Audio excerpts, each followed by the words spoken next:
अस्सलाम वालेकुम जी। I am doctor Imran, assistant professor of medicine from prevention and cure. आज हम बात करेंगे बेल्स पाल्सी के हवाले से, एक ऐसी डिजीज़ जिसके बारे में सुपरस्टिशंस बहुत पाई जाती हैं और लोगों के सेल्फ कॉन्सेप्ट्स इसके हवाले से, कॉजेज़ और ट्रीटमेंट के हवाले से मौजूद हैं। बेल्स पाल्सी, जिसको फेशियल नर्व पैल्सी या उर्दू की ज़बान में लकवा कहा जाता है, जो कि बड़ी कॉमन बीमारी है। बहुत सारे पेशेंट्स हमारे पास प्रेजेंट होते हैं और अक्सर लोग लेट आते हैं डायग्नोसिस के बाद अपने जो ट्रेडिशनल एंड कल्चरल कॉन्सेप्ट्स हैं उसको अप्लाई करने के बाद। इसको समझने के लिए पहले फेशियल नर्व को समझना ज़रूरी है कि खुदा ने चेहरे के तासरात, जिसमें आप स्माइल करते हैं, स्माइली फेसेस हैं, रोते हैं, हंसते हैं, चेहरे के जो तासरात होते हैं, अल्लाह ताला ने उनको डिफरेंट मसल्स के ज़रिए कंट्रोल किया है। फेस में छोटे छोटे बहुत सारे मसल्स होते हैं दोनों तरफ। इस तरह अल्लाह ताला ने इनको कंट्रोल करने के लिए डिफरेंट नर्व्स बनाई हैं, जिसको क्रेनियल नर्व्स कहते हैं। 12 क्रेनियल नर्व्स एक तरफ को कंट्रोल करती हैं और 12 क्रेनियल नर्व फेस के दूसरे हिस्सों को कंट्रोल करती हैं। टोटल 24 क्रेनियल नर्व्स होती हैं। इसका जिस्म के बाकी हिस्सों को डिफरेंट नर्व्स कंट्रोल करती हैं। फेस के मसल्स को कंट्रोल करने के लिए डिफरेंट क्रेनियल नर्व्स होती हैं, मसल्स को भी कंट्रोल करती हैं और डिफरेंट आपकी जो सेंसेशंस हैं उसको भी कंट्रोल करती हैं। ये ऐसे ही समझें जैसे आप कोई वायर होती है घर में करंट्स को प्रोवाइड करने के लिए, फॉर एग्जांपल एक इलेक्ट्रिसिटी का बल्ब है या कोई फैन है, उसको चलाने के लिए एक वायर आ रही होती है और वायर उसको करंट प्रोवाइड करती है। ये क्रेनियल नर्व्स बेसिकली बिल्कुल इसी वायर्स की तरह होती हैं जो कि मसल्स को करंट प्रोवाइड करती हैं ताकि वो फंक्शन करें। अगर किसी वजह से ये इलेक्ट्रिकल वायर दब जाएं, प्रॉब्लमेटिक हो जाएं, काम ना करें, तो चाहे पीछे से करंट आ भी रहा हो, आपका ब्रेन ठीक काम कर रहा हो, लेकिन मसल्स तक करंट नहीं पहुंच सकता, उस तक सिग्नल्स नहीं पहुंचते और इसकी वजह से वो मेल फंक्शन करना शुरू कर देते हैं। इन 12 क्रेनियल नर्व में से जो 7th नर्व है, 7वीं नर्व, उसको फेशियल नर्व कहा जाता है। और इसके प्रॉब्लम होने की वजह से अगर एक साइड पे प्रॉब्लम हो जाए तो एक साइड के मसल्स काम करना छोड़ जाते हैं। इसको बेल्स पाल्सी या फेशियल नर्व पाल्सी या लकवा कहा जाता है। जब भी आपका फेस एक तरफ टेढ़ा हो जाए किसी वजह से, सबसे पहले करने वाला काम फौरन डॉक्टर से रुजू करें, क्योंकि इसका इलाज टाइम डिपेंडेंट होता है। अगर जल्दी इलाज शुरू कर दिया जाए तो जो डिफेक्ट होता है उसके रहने के इम्कानात कम हो जाते हैं, लेकिन जितना टाइम बढ़ता जाता है, स्पेशली अगर आप 48 घंटे के बाद आते हैं, तो इसकी रिकवरी के चांसेस उतने ही कम होना शुरू हो जाते हैं। क्योंकि जो दवा हम शुरू करते हैं एज सुन एज पॉसिबल शुरू करनी चाहिए ताकि डिफेक्ट ना होने के बराबर मौजूद रहे। असल में ये जो सारी क्रेनियल नर्व्स होती हैं ये ब्रेन से आ रही होती हैं। एक तो ट्रीटमेंट जल्दी होना चाहिए, दूसरा बाज़ दफ़ा ये हमें देखा जाता है कि क्या ये जो लकवा आपको हुआ है, चेहरा जो आपका टेढ़ा हुआ है, क्या ये सिर्फ लकवा है या किसी फालज का पार्ट तो नहीं है। अगर तो आपको चेहरा एक तरफ टेढ़ा हुआ है लेकिन बॉडी के अंदर दूसरी तरफ आपकी सेंसेशन प्रॉब्लम है, आपको सेंसेशंस नहीं आ रही है, कोई वीकनेस आ रही है या आपकी कोऑर्डिनेशन में मसला आ रहा है, तो इसका मतलब ये होता है कि मोस्ट प्रोबेबली ये मसला सिर्फ आपकी फेशियल नर्व का नहीं है बल्कि ब्रेन में कोई स्ट्रोक का मसला है। ये आपका डॉक्टर फौरन आपको एग्जामिनेशंस करके डिसाइड कर लेता है कि क्या सिर्फ ये लकवे का मसला है या खुदा न खासा कोई सीरियस प्रॉब्लम है।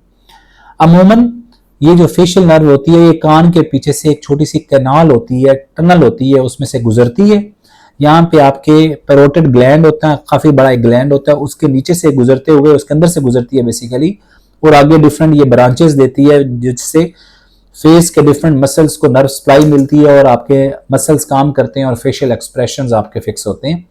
लेकिन अगर किसी वजह से ये यहाँ कैनाल से गुजरते हुए दब जाए, उसकी मल्टीपल वजूहात हो सकती हैं, तो उसकी वजह से ये करंट जाना आपका प्रॉब्लमेटिक हो जाता है और फेस का एक साइड काम करना छोड़ जाता है। जो हेल्दी साइड होती है, जो नॉर्मल साइड होती है, वो फेस को दूसरी तरफ पुल कर लेती है और उसकी वजह से आपका मुंह टेढ़ा महसूस होता है।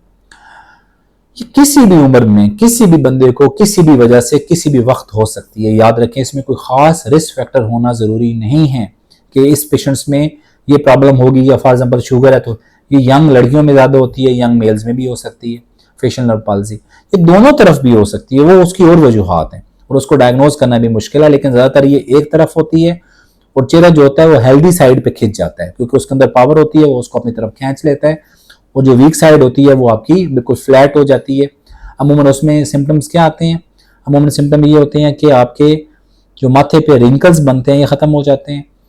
वो जो उस साइड कमज़ोर जो आंख होती है, कमज़ोर साइड वाली, वो आंख मुकम्मल बंद नहीं हो पाती। हम कहते हैं कि पेशेंट आंखें बंद करे, जो हेल्दी साइड होती है वो आंख बंद कर लेती है, लेकिन जो वीक साइड होती है उसकी पार्शियल या कंप्लीट आंख खुली रह जाती है।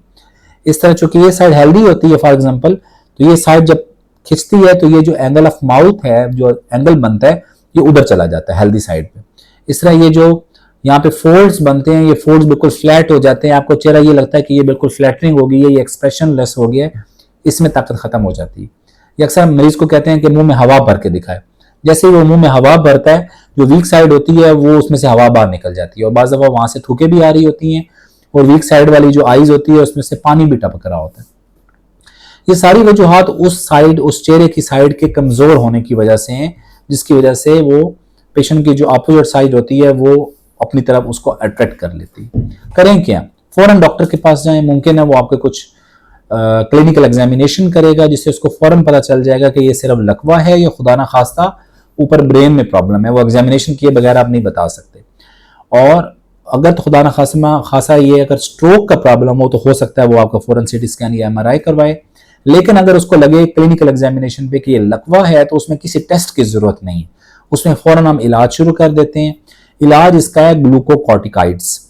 ग्लूकोकॉर्टिकाइड्स की स्मॉल टैबलेट्स होती हैं, वो खास डोज में दी जाती हैं और उसको एज सुन एज पॉसिबल उसको स्टार्ट करना जरूरी है ताकि फौरन इसको कंट्रोल किया जाए।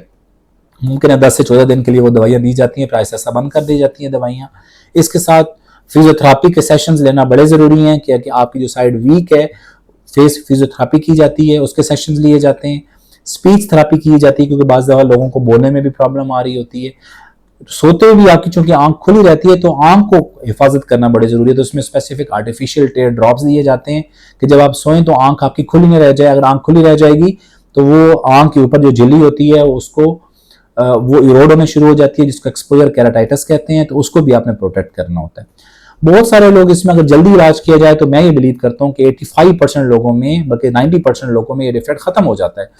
अगर रह भी जाए तो उन लोगों में जो प्रॉपर फिजियो नहीं करते, जल्दी इलाज शुरू नहीं करते और लेट ऑनसेट में जाके ये डिफेक्ट रहता है। लेकिन अगर जल्दी इलाज कर लिया जाए, प्रॉपर इलाज कर लिया जाए तो ये हतमन आपका डिफेक्ट कुछ टाइम में 4 to 6 मंथ्स में बहुत बेहतर हो जाता है और इसके जो कॉम्प्लिकेशंस होती हैं बाद में वो ना होने के बराबर होती हैं।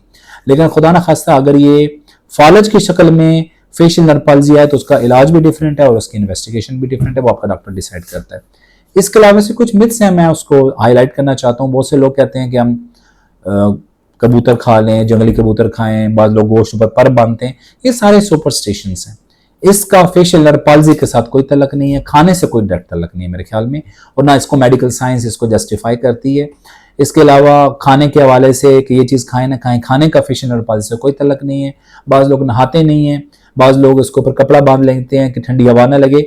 इन चीज़ों का फेशियल नर्व पाल्जी से कोई तल्लक नहीं है। ये मेडिकल बीमारी है और काबिल इलाज बीमारी है और बहुत बेहतरीन इसका इलाज मौजूद है। लेकिन शर्त ये है कि जल्दी डॉक्टर के पास जाया जाए, जल्दी इलाज शुरू किया जाए, एक दिन भी वेस्ट, बल्कि मैं समझता हूँ घंटे भी वेस्ट ना किए जाएं, फौरन इलाज कर लिया जाए तो आप इस डिफेक्ट से और लकवा की बीमारी से हमेशा के लिए अपने आप को प्रिवेंट कर सकते हैं। Thank you so much.